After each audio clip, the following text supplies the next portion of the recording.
Good morning. My name is Juliana Ormsby. I'd like to thank the legislators for taking the time to be here. And I'd especially like to thank the folks behind me who are taking the time to be here. It's really good to see all of you today. I'm here as a representative of the Nevada Women's Lobby and the League of Women Voters of Nevada. And like others before me, I'm also here on behalf of myself as a longtime proud Nevadan. Like you and everyone here, the issues I care about don't leave me when I leave my workplace. I take them home with me. I stay up late at night sometimes wondering how we're going to get out of this and how we're going to make a better future for our children, my future children, I hope. I'm an optimist, so I believe that we will recover and I believe that we will prosper in this state, and I'm committed to this state.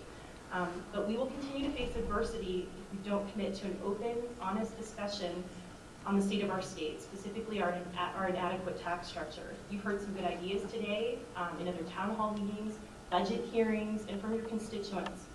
You've heard the statistics. You know we're at the bottom of many good lists and the top of many bad lists. I won't belabor those statistics.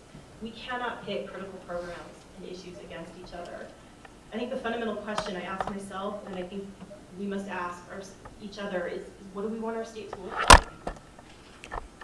We've been wrestling with this very question for over 150 years since we even started thinking about becoming a state.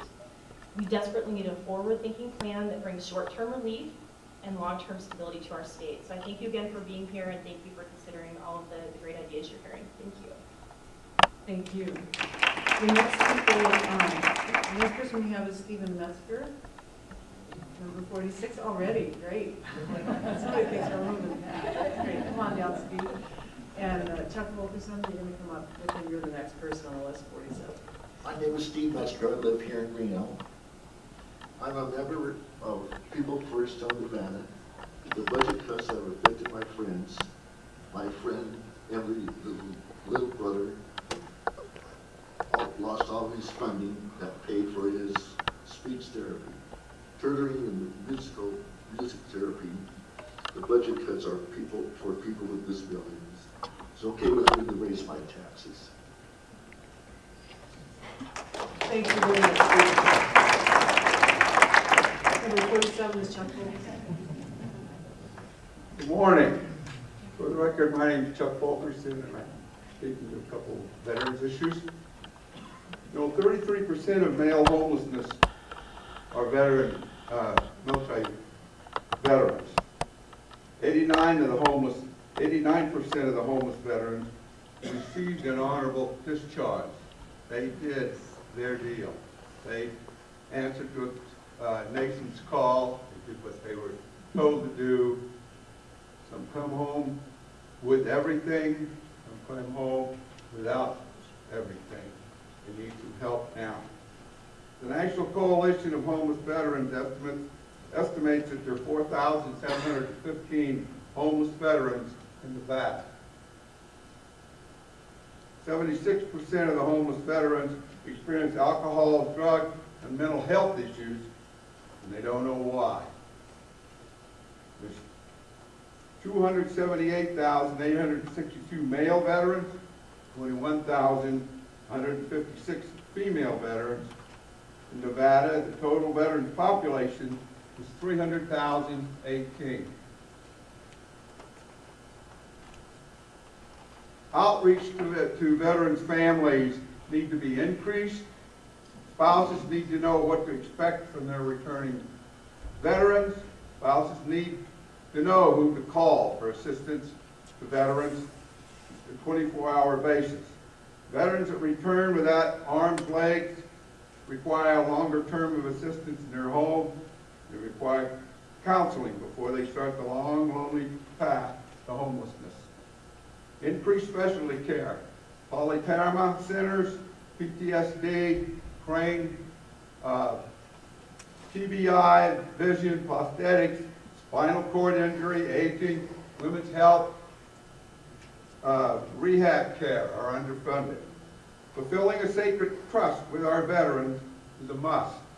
Keeping faith with those who serve must always be a core of American value. And I certainly will improve, pay and increase personal tax. That's what it's going to take us to get out of this mess.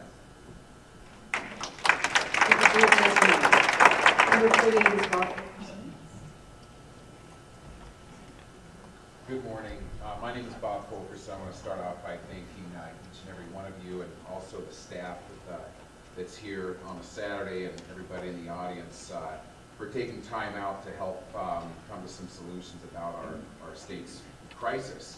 And we are in a crisis, and you are working hard to find solutions, and I applaud you for that.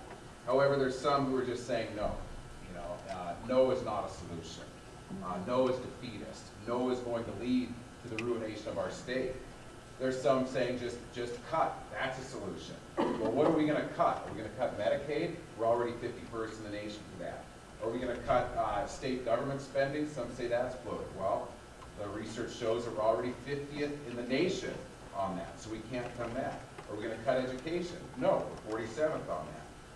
Oliver Wendell Holmes said, "I don't mind paying taxes, they're the price I pay for civilization." So we have a choice between building a civilization and a state which recognizes that we're all in this together, or this kind of Mad Max, dog-eat-dog, everyone out for themselves kind of state, where there's hungry kids, where people die for lack of health care. Well, wait a minute, those last two are kind of happening already, and that's the direction we're headed in. So what do? Well, we look for revenue sides. And you heard earlier from a planned colleague, Jan, who talked about some of the menu of the proposals out there. I'd like to focus on an additional one, and that's on mining. And I'd just like you to consider the net proceeds on mining tax. And you can see this chart. Look for the big zeros, all right? There's 4 of them. And these are the gross production values at various Nevada gold mines. And you can see that in some mines, they're pulling out over $500 million in gold in these mines. But guess how much they're paid to the Nevada General Fund? 0, 0, 0, 0 in several cases. And that's because we're allowing them to take these major deductions. So we're not saying increase the tax on mines. That net proceeds tax is enshrined in the Constitution. All we're saying is eliminate the deductions for some of those. And if we don't get tough, and if we don't start slaying some of these sacred cows, we'll be on this is the Titanic, but it says no new taxes. I think this could be called the SS Nevada, and it's captained by our governor. So we don't want to be on this ship, do we? I think all of you I would entrust better to lead this ship, and I thank you for your leadership.